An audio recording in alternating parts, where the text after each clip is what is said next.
Hey, it's Dave Dolphin at practicalworshipblog.com, and I thought today I would walk you through our rehearsal process that we do every week. So we have a midweek rehearsal.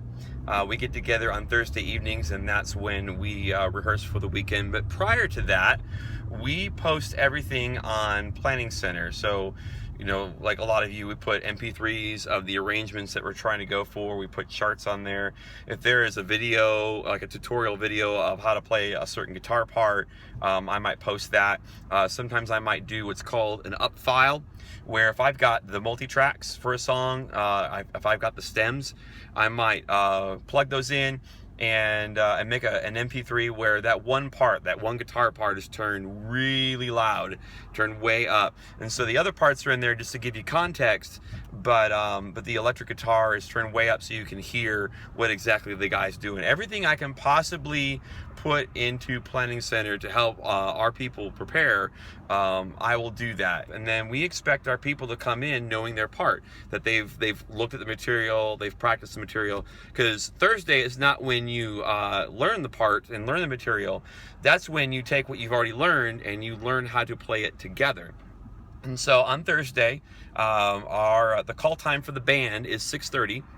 The singers aren't there yet, but the band comes in. We might have one singer that will do a scratch vocal, but the band comes in and I will stand in the room. I'm not on the stage, and we start working through the arrangements and we start producing them, and how is that working in the room, and making decisions like, you know what, you might change what guitar pickup you're using so it cuts through better, or instead of using the crash ride, maybe you should use the ride cymbal because it's overpowering this, or that guitar part you're doing is stepping on the keyboard part that they're doing, and so we got to work that out. So you can kind of do that if you're on stage listening to monitors, but there's just nothing like being in the room and hearing how it's going to affect the person that's actually standing in the room. And so we do that for about an hour for the 4 songs that we have. And then at 7:30, that's the call time for the singers. The band gets a break. They can go check their phones and get on Facebook and that kind of a deal, and kind of relax for a bit. And I'll get with the singers and we'll get in a circle. I'll have my acoustic guitar, and we'll sit in a circle and we'll begin to hash out the vocal parts. What parts of the song is just the lead person singing? When does everyone come in? How are the harmonies going to work? And we schedule a specific person to sing harmony. All the other singers are scheduled for melody. So going into it, people know if they're going to be on harmony or if they're going to be on melody just by how they're scheduled in Planning Center. That changes. We might, someone else might be a better person to do a harmony, or we might actually in some cases do a 3-part harmony. But we generally, if we do a harmony, it's going to be one, and the rest of the singers, when they sing, it's like more of a gang vocal kind of thing where you've got a small choir. So we work that out, kind of figure out how we want to go in, making sure that our phrasings are all the same. I think of the song Jailbreak, I'm Going Free. In the bridge, you sing, we are free. You don't actually sing free, you sing fray, like the band, the fray. And you got to work those things out. So that's from 7:30 to 8 o'clock. At 8 o'clock, we all come back together. And the singers come on stage, they've got their ears, they've got their mics, the band comes back in, and then we will try to run the entire set, all the songs together as a set. And we might need to stop if something's a problem, if something goes way off the rails, but we're just kind of seeing how do things fit. It's the first time that we've all sung and played together before and worked out, and did the transitions and stuff like that. So we're trying to figure out how all that works. And I'm on the stage at this point, leading it. And so we'll run the set, and it's usually about a 20-minute set.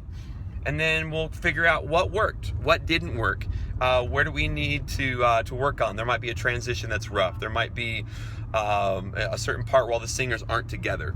And so we'll kind of work that out, hash things out they need to. And then the last 20 minutes of rehearsal, we will run the set one more time as a set. And it's like, give me everything you got.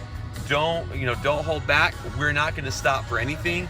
We're going to run the service like a service. There's just no people in the seats.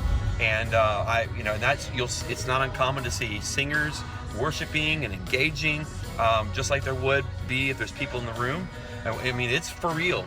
And we record that last run through, and we put that on Planning Center. And so by 9 o'clock, we're usually done. We try to find that balance between we'll be done when it's ready And sometimes it's like, you know what we need to work on. Let's go back and hash that out. It's time to go home to our families. So I try to be respectful of people's time, and I try to not go any further than 9 o'clock. So we post that on Planning Center, and that helps us to know what worked, what didn't. You know, sometimes you're on the stage and you think something was really working and gelling, and then you listen to it and you go, oh wow, that keyboard part, that's really sticking out. We got to fix that. Or sometimes I'll feel like something's not working on the stage, and I'm like, man, that's just not working. I listen to the recording and it sounds fantastic. You get back on Sunday and it still feels like it's not working, and I have to trust that I listen to the recording and that to the people in the seats, it's working. So I have to trust that and kind of overcome that and just know that that's going to be okay. So, you know, we all listen to that recording at least once, and we make note of what we need to work on. We work on things, and then we come back Sunday morning at 8 o'clock, and the band will get together. We'll run 1 or 2 songs right at 8 o'clock, and that's to kind of shake out the 8 o'clocks. You know, it's early, we're warming up our voices, we're still kind of waking up. If there was a song that was giving us fits on Thursday, we might spend some time, you know, seeing where we are on that. And then we pull the worship team and the tech team together, and we sit down and we have a meeting where we run logistics. We talk through the whole service, top to bottom. You know, who gets the mic, when do the singers need to go in the wings, all those little details that make it look effortless on the other end, you know, for the person that is just coming to enjoy the service. And then at that point, we also talk about the spiritual component of what we're doing. I mean, what's the big picture, the big thought for the day? Why are we doing what we're doing? What's the target? You know, it's more than just us singing songs. We're leading people in worship, and that ties in with a message. And so how does all that work together? And it's an opportunity to kind of cast a vision for why we're doing what we're doing. When we're done with that, we will get back on the stage, and we, with everyone in their positions, running all the cues, lights, power, pro presenter, all of those things, we run the service like a service. And again, we're not stopping for anything.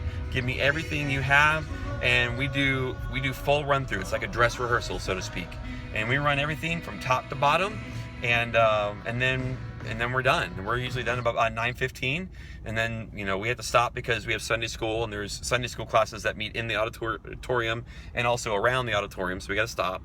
And then we have service at 10:30, and we do it. So that's kind of a look into how our rehearsal process works. If you have any questions, hit us up in the comments below, and we'll have a conversation that way.